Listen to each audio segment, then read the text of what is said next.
তাহলে শুরু করতে চলেছি আজকে নবম শ্রেণী ইতিহাস বইয়ের তৃতীয় অধ্যায় ঊনবিংশ শতকে ইউরোপ পার্ট 3। এর আগে পার্ট 2 হয়েছে এবং পার্ট 1 হয়েছে। পার্ট 3তে আমরা 16 থেকে 30টি এমসিকিউ ভেরি ইম্পর্ট্যান্ট প্রশ্ন পড়ব। আশা করি সেকেন্ড সাবমিটিভ পরীক্ষায় এখান থেকে কমন পাবেই 100%। এবং আজকে পার্ট 3তে একটুখানি অন্যরকমভাবে করেছি যে প্রথমে প্রশ্ন এবং তার পাশেই ব্যাখ্যা দেওয়া হবে।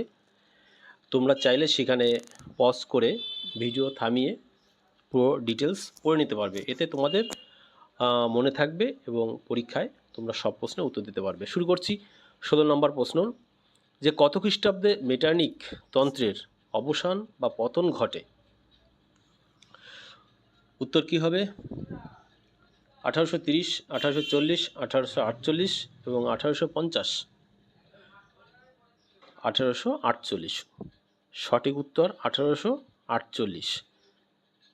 এবার আমরা একটুখানি ব্যাখ্যা দেখে নিই। প্রশ্ন ছিল কি যে কত খ্রিস্টাব্দে মেটার্নিক তন্ত্রের অবসান ঘটে? যারা প্রশ্নটা পারবে নেক্সট বেরিয়ে যাবে, এবং যারা পারবে না এখানে থামিয়ে তোমরা ডিটেলস দেখে নেবে। এখানে সুন্দর উত্তর দেওয়া আছে ডিটেলসে। 17 নম্বর প্রশ্ন, ফ্রান্সে কত খ্রিস্টাব্দে জুলাই বিপ্লব হয়েছিল? 1789, 1830, 1848 না 1870? উত্তর কী হবে? সঠিক উত্তর হবে 1830। ফ্রান্সে কত খ্রিস্টাব্দে জুলাই বিপ্লব হয়েছিল? 1830। উত্তর হবে খ। তাহলে উত্তর হবে খ। এখানে দেখো আগে ডিটেলস দেওয়া আছে যে 1830 খ্রিস্টাব্দে স্বৈরাচারী বুর্ব রাজা দশম চার্লসের শাসনের বিরুদ্ধে জুলাই বিপ্লব সংঘটিত হয়েছিল। তাহলে জুলাই বিপ্লব হয়েছিল 1830। নেক্সট, জুলাই বিপ্লবের ফলে ফ্রান্সের সিংহাসনে বসা নতুন সম্রাট কে হয়েছিলেন? জুলাই বিপ্লবের পরে ফ্রান্সের সিংহাসনে কে বসেছিলেন? লুই ফিলিপ, দশম চার্লস, লুই নেপোলিয়ন, দশম লুই? উত্তর হবে লুই ফিলিপ। উত্তর হবে লুই ফিলিপ, ক।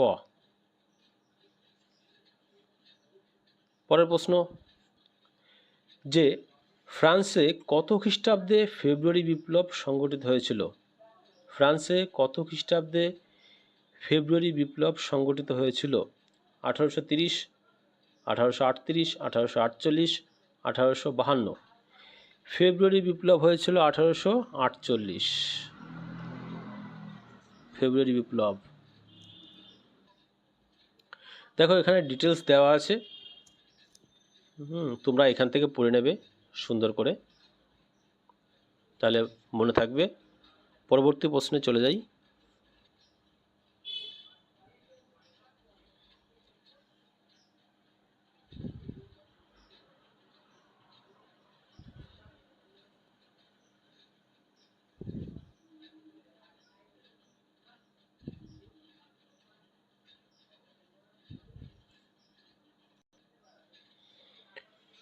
কুড়ি নম্বর প্রশ্ন, কবে ফ্রান্সে দ্বিতীয় প্রজাতন্ত্র প্রতিষ্ঠিত হয়? ফ্রান্সে দ্বিতীয় প্রজাতন্ত্র প্রতিষ্ঠিত হয়েছিল কত সালে? 1848, 26শে ফেব্রুয়ারি, 1848 10ই মার্চ, 1830 খ্রিস্টাব্দে 27শে জুলাই, 1852 খ্রিস্টাব্দে 2 ডিসেম্বর? উত্তর কী হবে? উত্তর হবে ক, 1848 খ্রিস্টাব্দে 26শে ফেব্রুয়ারি। নেক্সট প্রশ্ন,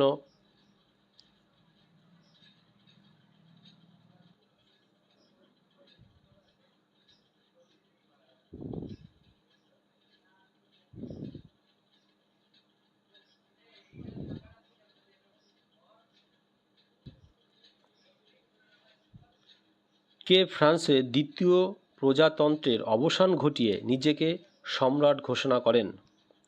কে ফ্রান্সে দ্বিতীয় প্রজাতন্ত্রের অবসান ঘটিয়ে নিজেকে সম্রাট ঘোষণা করেন? 21 নম্বর প্রশ্নের উত্তর কী হবে? Louis Philippe, Louis Napoleon, Lamartine, Cavaignac. উত্তর কী হবে? লুই নেপোলিয়ন বা তৃতীয় নেপোলিয়ন, যাকে তৃতীয় নেপোলিয়ন বলা হয়। উত্তর হবে খ। লুই নেপোলিয়ন বা তৃতীয় নেপোলিয়নকে ফ্রান্সে দ্বিতীয় প্রজাতন্ত্রের অবসান ঘটিয়ে নিজেকে সম্রাট ঘোষণা করেন। পরের প্রশ্ন,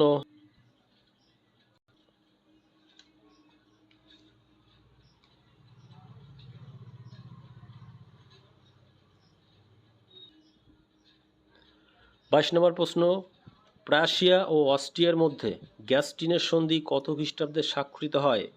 গ্যাস্টিনের সন্ধি। উত্তর কী হবে? 1863, 64, 65, 66। উত্তর হবে 1865। গ। 1865 উত্তর। নেক্সট প্রশ্ন, দেখো এখানে 22 থেকে 25 নম্বর প্রশ্নের এখানে ডিটেলস দেওয়া আছে, এটুকু পড়বে, তোমরা আরও সহজে প্রশ্নগুলো পড়তে পারবে।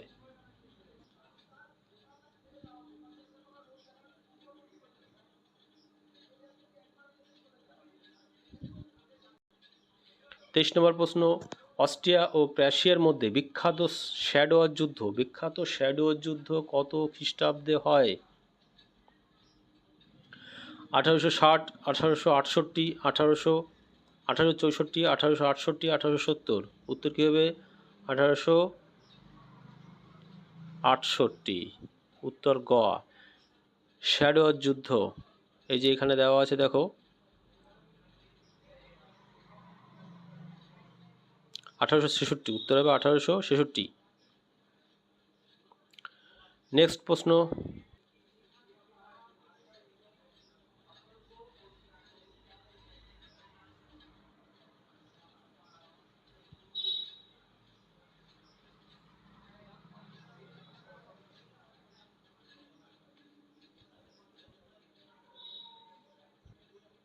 প্রশ্ন, শ্যাডোয়ার যুদ্ধ কাদের মধ্যে হয়েছিল? শ্যাডোয়ার যুদ্ধ কাদের মধ্যে হয়েছিল? Prussia France, Prussia Austria, Austria ও ইতালি, ফ্রান্স ও অস্ট্রিয়া। সঠিক উত্তর কী হবে?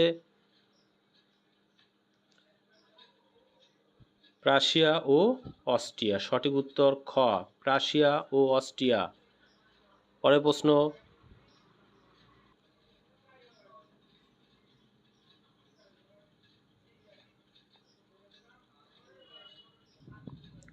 কোন সন্ধির দ্বারা প্রাশিয়া ও অস্ট্রিয়ার মধ্যকার যুদ্ধের অবসান ঘটে? কোন সন্ধির দ্বারা প্রাশিয়া ও অস্ট্রিয়ার মধ্যকার যুদ্ধের অবসান ঘটে? ভিয়েনা সন্ধি, প্রাগের সন্ধি, প্যারিসের সন্ধি, ফ্রাঙ্কফুর্টের সন্ধি। উত্তর কী হবে? উত্তর হবে খ, প্রাগের সন্ধি। উত্তর হবে খ, প্রাগের সন্ধি। পরের প্রশ্ন,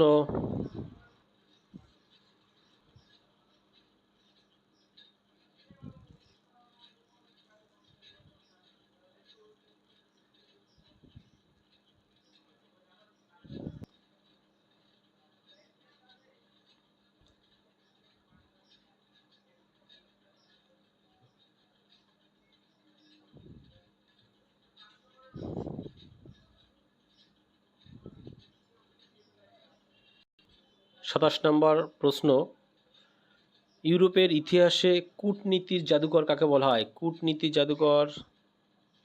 জাদুকর কাকে বলা হয়? উত্তর কী হবে বলো? বিসমার্ক। উত্তর হবে বিসমার্ক। বিসমার্ককে কূটনীতি জাদুকর বলা হয়। নেক্সট প্রশ্ন,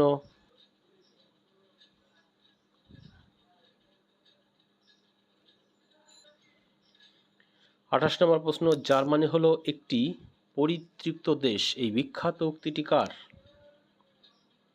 প্রথম উইলিয়াম, হিটলার, বিসমার্ক, দ্বিতীয় উইলিয়াম। উত্তর কী হবে? উত্তর হবে গ, বিসমার্ক। বিসমার্ক, জার্মানি হলো একটি পরিতৃপ্ত দেশ, এই বিখ্যাত উক্তি করেন বিসমার্ক। পরের প্রশ্ন, এখানে ব্যাখ্যা দেওয়া আছে, তোমরা একটুখানি দেখে নেবে।